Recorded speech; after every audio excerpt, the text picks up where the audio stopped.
Hey YouTube, it's JP Dillon. Today we're going to look at this 1960s Westinghouse 6 transistor radio.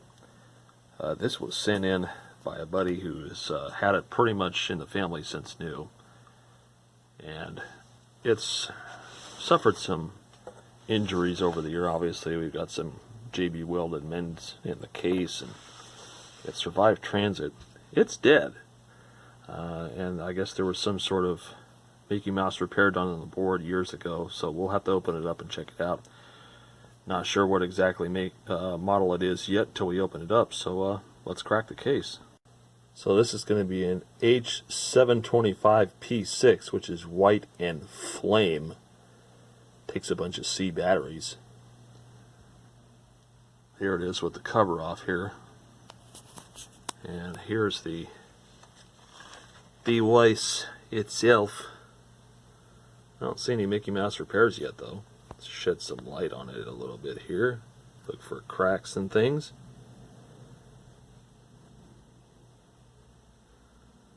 Yeah, I got nothing. No obvious signs of death. There is some more recent looking solder though. Definitely see some recent looking shiny solder here and there. So somebody made an attempt to fix it. But let's see what's going on with it. The fact that we got 4 C cells probably means it's a 6-volt battery. What's interesting though is, oh no, I guess it's just the way the battery compartment's shaped. I thought that we had like a bias cell or something in here going on. That's just weird how they kind of do that, but interesting. And taking the dial off the thing, you can see it has the civil defense marks on it, so that definitely dates it. 59 to 64, I think they put those on radios. So it looks like we just got one screw in the front, got 2 1/4-inch hex on the back, hold the board in, and this whole shebang should just come out. So let's see if that's true. I would say that's pretty accurate. So here it is. Shed some light on this. Fancy looking board here. Is that phenolic or is that epoxy? I think that's a phenolic board. Not many electrolytic capacitors. That one's definitely been replaced.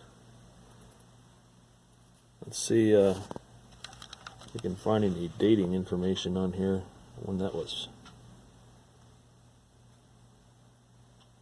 Looks like a 70s cap, done sometime in the 70s. The white ones with the red tips are the originals. Full-size IF transformers. Pretty fancy schmancy.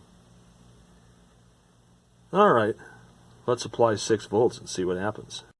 So it looks like the way that they have this configured, what they have is they have one battery that's isolated from the rest of them. So you have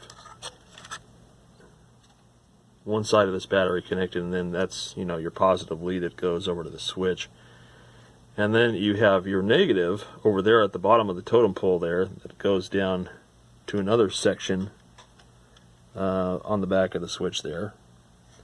And then you have a third wire, which looks like it's isolated to one 1.5 volt cell, and that's going over here to the amplifier board. And it's going to that spot there, adjacent. That resistor, 150 ohm, and the downside of that goes to the base of this transistor here. So that's your bias supply. Old school tech. Remember when we had old battery operated radios that had a 1.5 volt bias supply, or 1 volt bias, or 3 volt bias, or something like that? For the tubes, looks like they're doing that for the transistor too. So we're going to have to supplement that, or maybe I'll see if I have a bunch of C cells lying around and we can just slap them in there and see what happens. Okay, so I got my batteries in here. I do notice that the terminal here, as you can see, is pretty trashed. So we may have to do something about that and build this up. But let's see if we do anything here. Very quiet.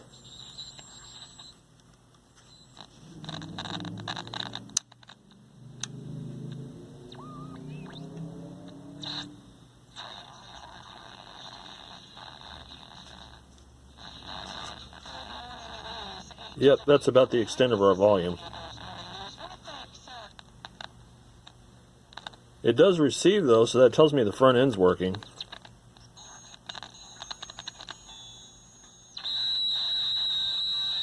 Bad capacitors.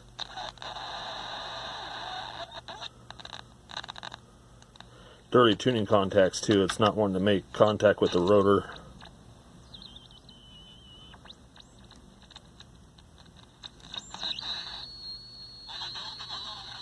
Yep, that's pretty much the extent of it working. Let's do some quick voltage checks here.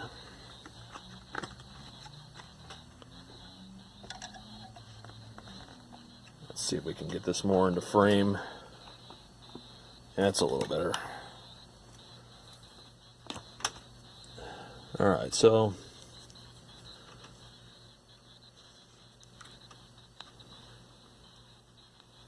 there's our 6.3 volts.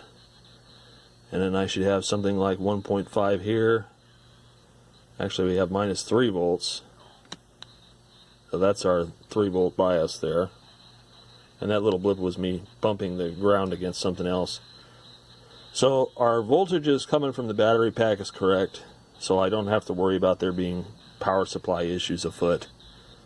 My guess is that the majority of these electrolytics have just expired.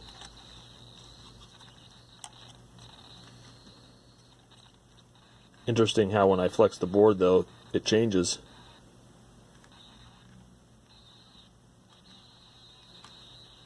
That's all the volume we're going to get out of it.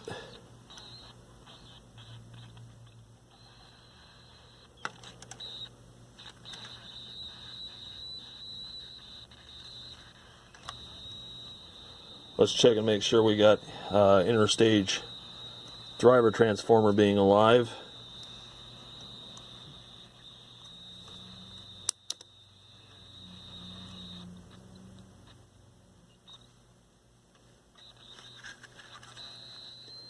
Turn this off a moment.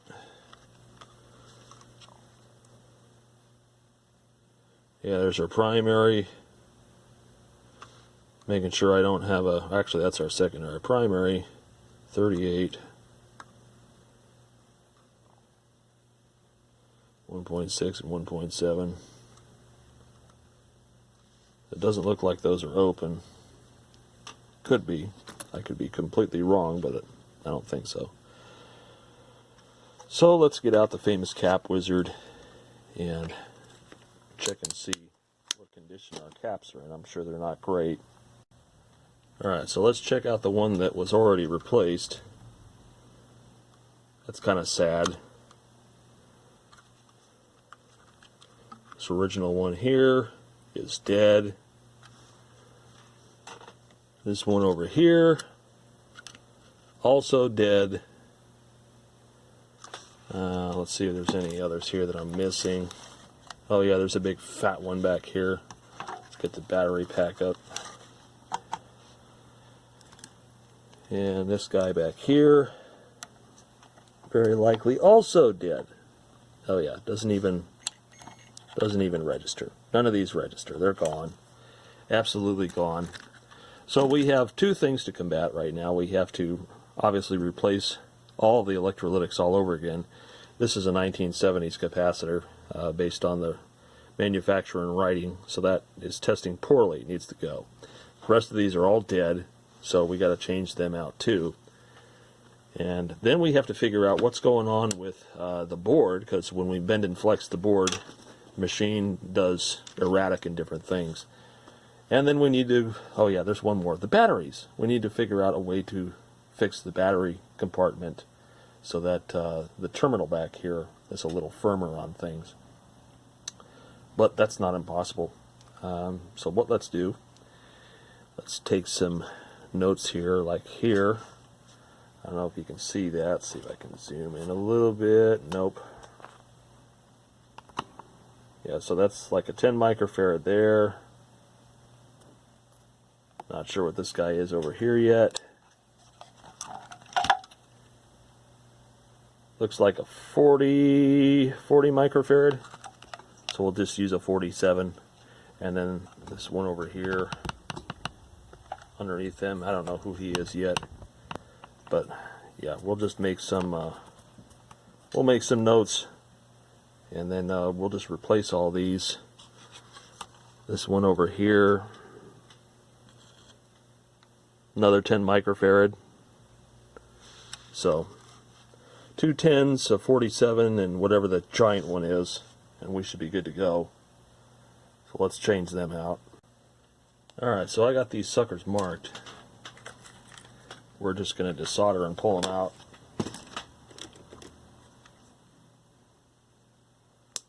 I'm going to do the big giant one first, because that's the only value I don't have on this one, because it's hidden.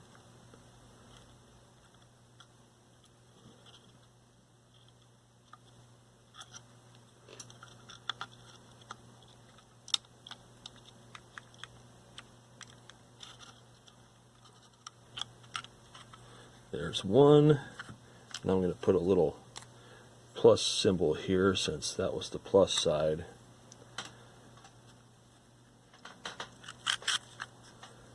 And let's see, plus sides here. Let's mark that here,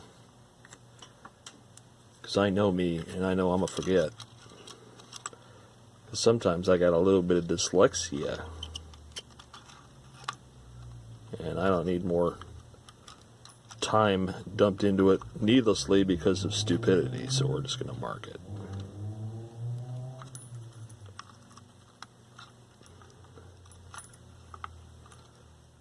With any luck, this will just be a straightforward repair. I think the only tricky part is going to be tracking down the crack in the board, because there's obviously a crack.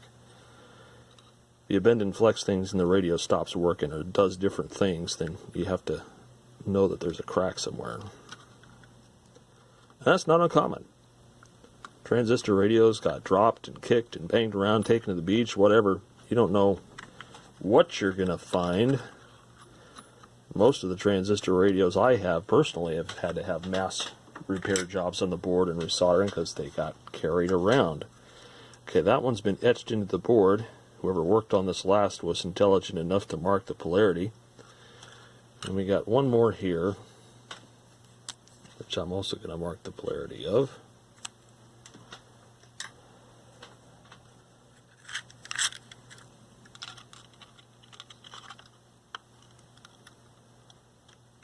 Let's just desolder these guys and get them out.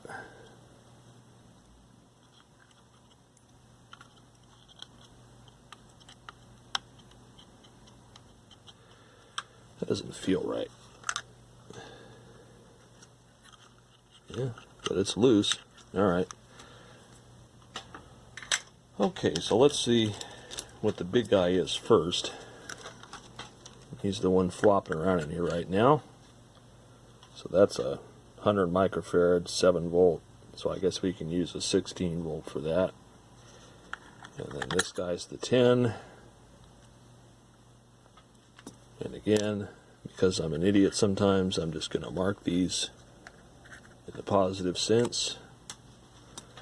And then we have the other 10 here.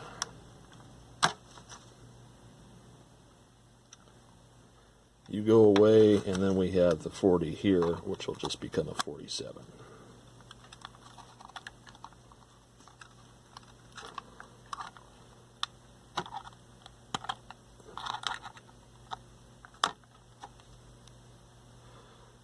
Okay.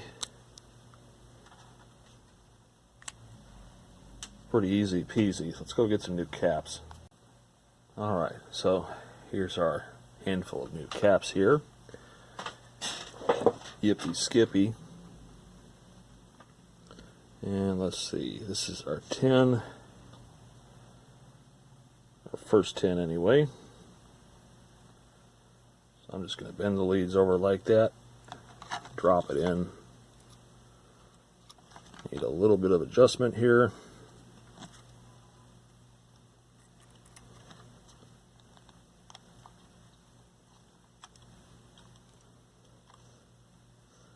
I was amazed when that silver tone I had just worked. This one needs all the caps, but It's amazing when you just see them power up. They're 60 years old and they just work. All choice of parts. Good parts last a long time. Now, if I can just get my fat fingers to cooperate, we'll get that guy in there. Get the tuning cap out of the way.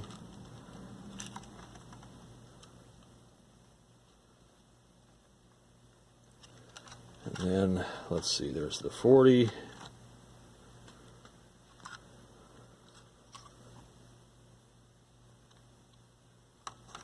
Okay.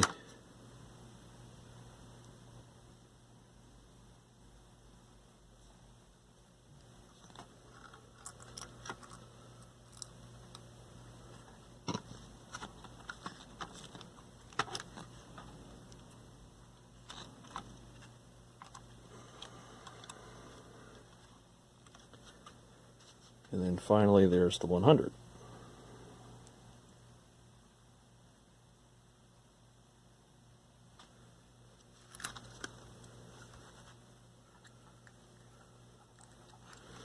And he's going to need a little more coaxing because the lead dress is much longer than the other one was.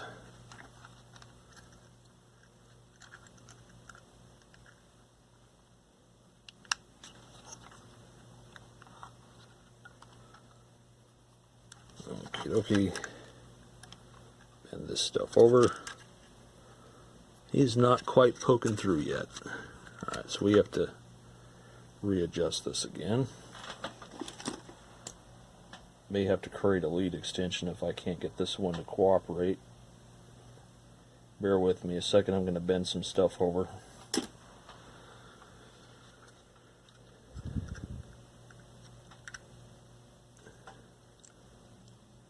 Much better.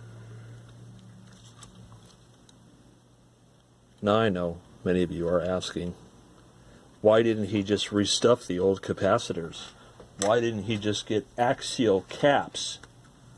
Well, because the cost of the axial caps is way more than the radial caps, because it's not a commonly used form factor of capacitor in modern day applications.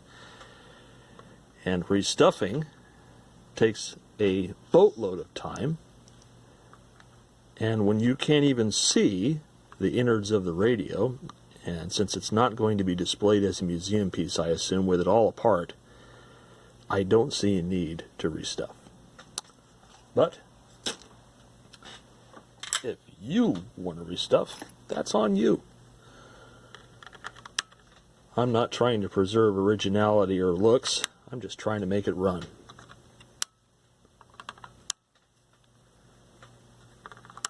Let's trim all this up. Okay, so we got caps in here. Let's see what it does now.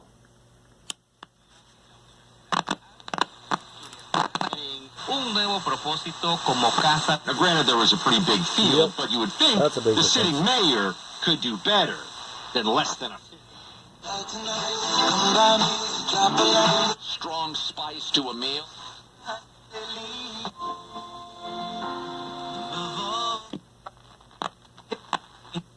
Chicago's first floor. Our calling is the life of obedience. Our calling. Let's adjust the trimmers a little bit here. See if we can improve the sensitivity some.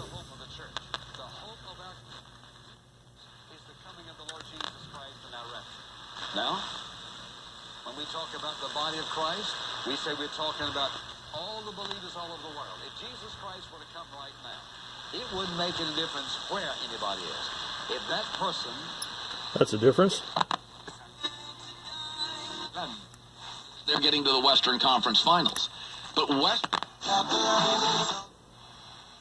records at Mar-a-Lago, and we were saying this is outrageous. It was outrageous. So we still got some issues here. Post, which plane I believe comes from. See, it flex the board, it goes away. Who wanted to get it? All right, but we're getting there. Pop a battery loose here, and then we'll go ahead and resolder this board, and then see what else we need to do. Obviously got some form of a loose connection. Can't see it yet, but I do see a lot of solders that are oxidized and in need of some help. So we're just going to take care of those. And then we'll try to poke around if that doesn't help anything and see if we can improve or see if we can reveal where the break is by pushing on leads and stuff. And if I have to jumper some things, then so be it. And once we get that problem resolved, then we'll work on the getting the battery holder a little happier.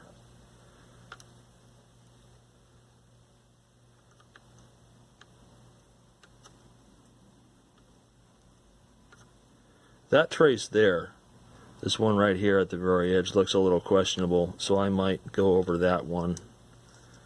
That's on our oscillator coil too, so that would definitely stop the show if that was a loose connection. I'm also going to solder up the grounds on these, on the tuner condenser, which doesn't seem very good to me.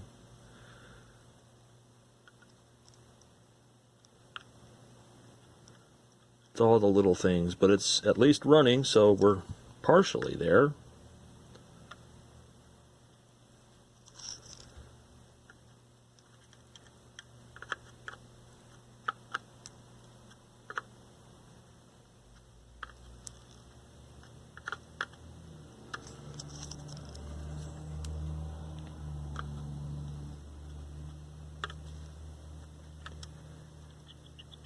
What I've learned about old solder is that it can look perfectly fine, but years of thermal cycles and it wiggling and flexing usually means a break somewhere inside the solder you can't see, or an oxidation on the lead that's meaning intermittent or loss of contact with the solder. So it can look good, but unless it's been recently soldered, I don't really trust it.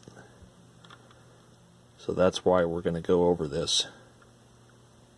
There's another one that somebody did. That could be a break there.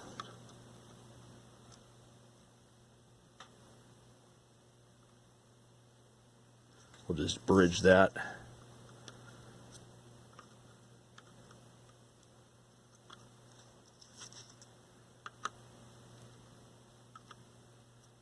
This one's been a joy to work on because it's just so easy to service. There's no scary things to take apart. Some of those older Sonys, like that other one that I had, TFM something or other, would have been a nightmare to recap. It still ran, but it really should be recapped. It's just one of those rainy day projects, which we have lots of rainy days this week, so maybe. I don't know. I don't use it enough to justify that right now.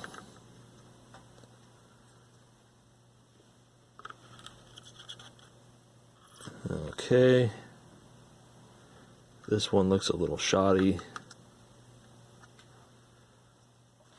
Let's see if that brings it back. Let me push the battery back in here. Turn this on. State active. Yeah, something's still going on here. East Coast or West Coast state that you can point to and say with virtual 100% certainty is going to have consequences for Of course, that could be our batteries here. Yep, I'm thinking that's our batteries. Come on. Track down your post with the headline about her. Yeah, so, alright, let's hold this here. Sexism. One of the two finalists, by the way, is a black guy. Alright, so that's good. Batteries is what's next. We gotta get the battery terminal problem fixed. And then we should be okay. And I think the best way to do that is to just build it up with epoxy. Take the battery out here for a second. And roughen this up. Roughen this up right here.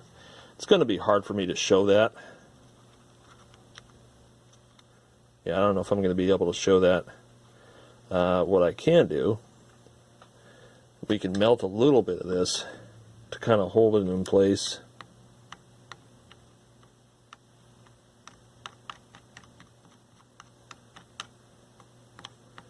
And make a new surface for attaching epoxy to.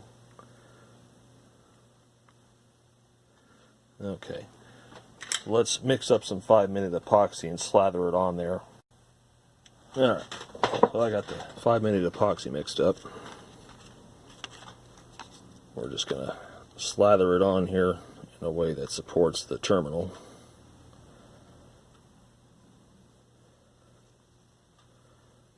Shore this up so that it doesn't try to come up and wreak havoc on things. And I don't care if I use a lot, because I can always trim off whatever is in the way for the batteries.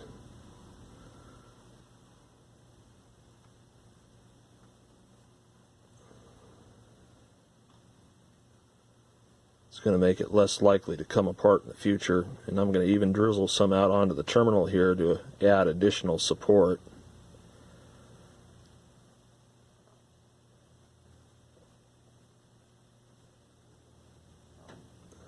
Yeah, just move it around. We're replacing what's dead there. And yeah, it's probably going to drip on the board a little bit down below here, but that's just how it is. And I'll set this underneath the board, so we're less likely to drizzle on my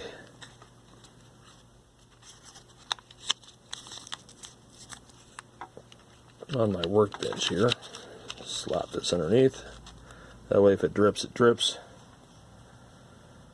And we wait. So we're going to let this set up, and we're going to come back to it, and then we should be good to go after that. And just in case you don't know, I also added some ribs here, some little metal ribs, to reinforce this as the epoxy dries, so that there's a better skeletal structure for supporting this. Yeah, I figured while it was drying I should just do that. That way it would be really super strong and be less likely to come apart. So the ends of these metal leads that I've been cutting off of various things I've installed into boards, I just melted into the plastic as the epoxy is drying, so that way there will be some reinforcement, because the epoxy will flex a little bit, and I worry that it may work the epoxy loose, so that's why I added the additional structure. But we still got to wait for it to dry before we can put anything back together, and then we'll know for certain. Another thing we can do while we're waiting is to clean this volume control pot, which is a little scratchy. So I'm going to just shoot a little bit of CRC up in here. I'm sure it'll make a big mess. And we'll just work this guy a little bit.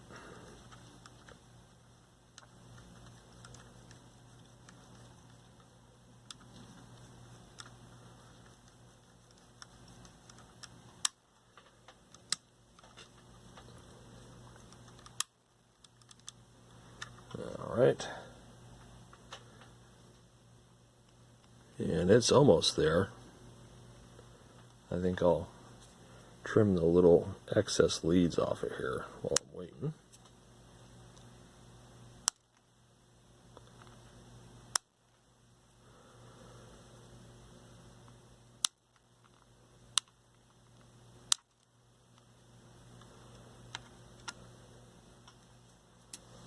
Okie dokie.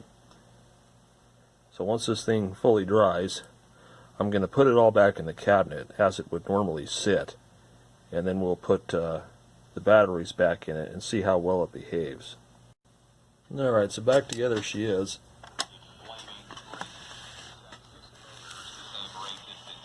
Voters, maybe also homophobic voters, who had previously given that she was not.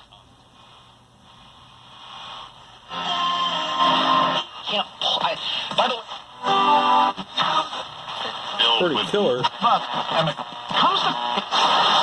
Obviously, we didn't. Good sensitivity. Selectivity is a little poor, but I don't expect that from something, or don't expect stellar performance for something like this. These were really simple, kind of local radios, but it works well. The battery compartment's pretty happy now. It's pretty firm. It holds the batteries in there really well. So I'm going to take the pressure off it and let it continue to cure. But I think this one's golden. I'm happy with how this one turned out.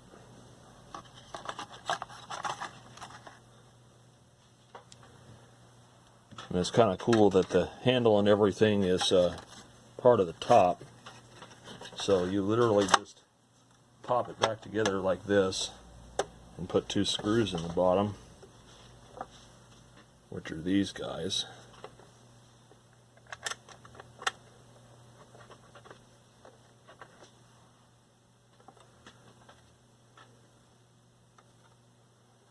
Fancy brass screws. No expenses spared.